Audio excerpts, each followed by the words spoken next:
अमीर बाप की बेटी सृष्टि पर उसकी माँ जान छिड़कती। मेरी बेटी कितनी प्यारी है, भगवान सबको सृष्टि जैसी बेटी दे।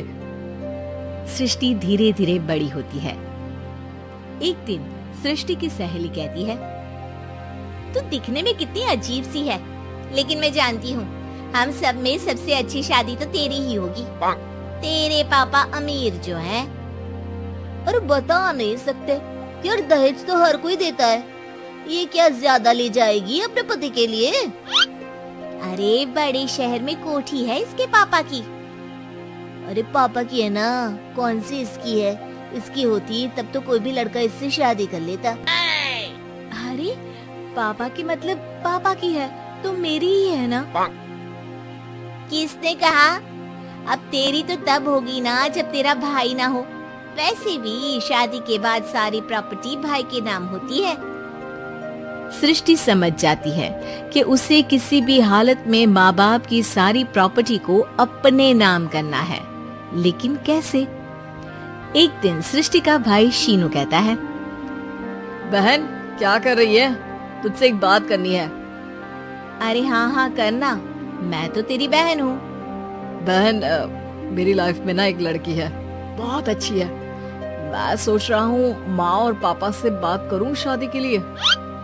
सृष्टि को समझ में आ जाता है कि भाई की शादी होते ही भाभी उसे एक दिन भी घर में बर्दाश्त नहीं करेगी।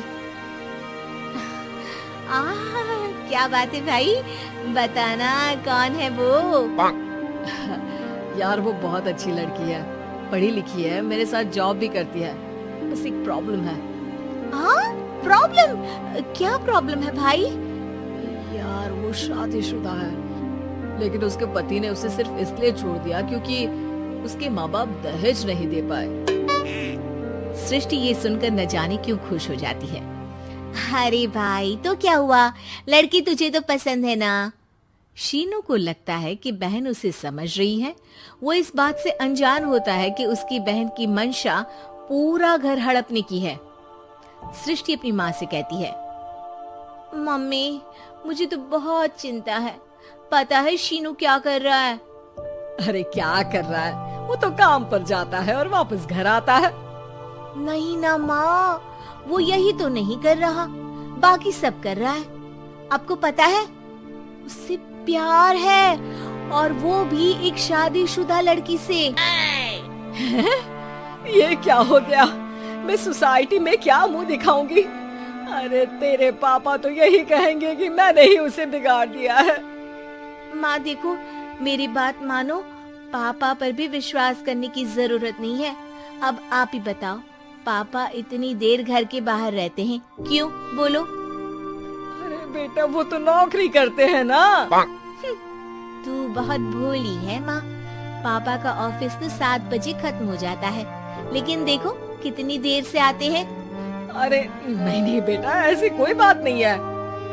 सृष्टि माँ को एक औरत से बात करते पिता की फोटो दिखाती है। देखो माँ कैसे हैं पापा, मैं ना कहती थी कि पापा सही नहीं है।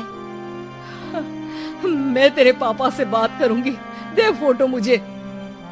ओ माँ वो तो डिलीट हो गई। लेकिन चल, तूने तो देख लिया ना, पापा से बाद में बात कर लेना। और हाँ, मेरा नाम बिल्कुल मत लेना। हाँ माँ। अब क्या था, सृष्टि के माँ और पिता के बीच झगड़ा होना शुरू हो जाता है। सृष्टि के मन में क्या चल रहा था कोई नहीं जानता था।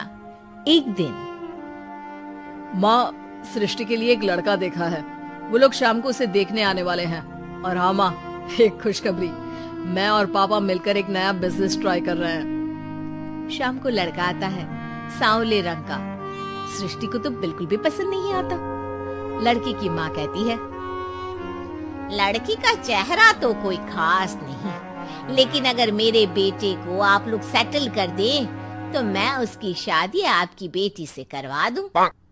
सृष्टि को लड़का बिल्कुल पसंद नहीं था। उसे भाई पर गुस्सा आ जाता है।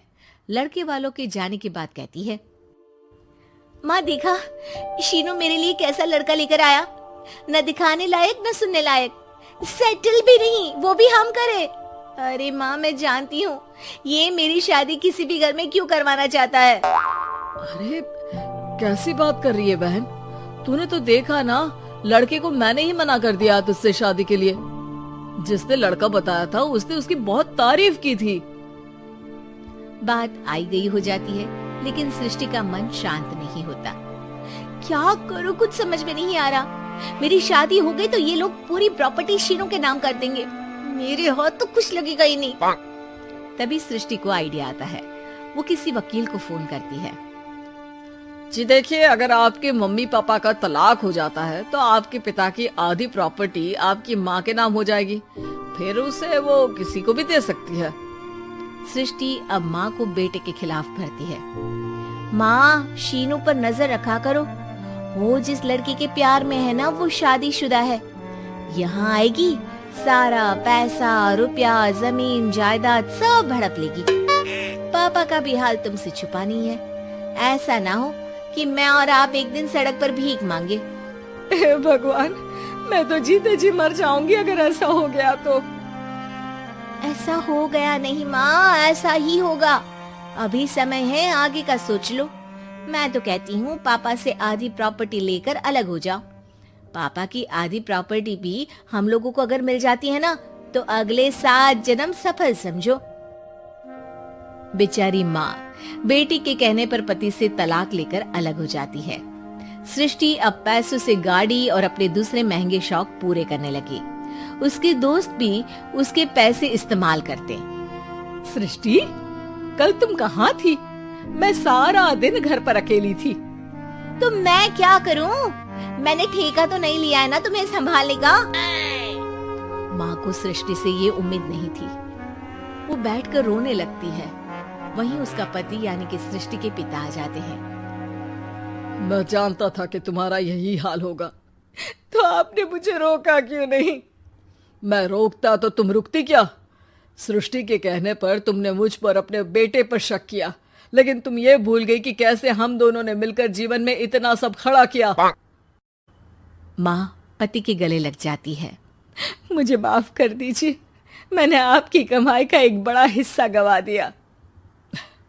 कोई बात नहीं, तुम साथ हो तो मैं ऐसी 7 प्रॉपर्टी खड़ी कर दूंगा। तभी वहां सृष्टि आ जाती है रोते हुए। माँ, मयंक ने मुझे छोड़ दिया। वो बोल रहा था जब तक मेरे पास पैसे थे तब तक ही वो मेरे साथ था। पापा, माँ, मुझे माफ कर दीजिए।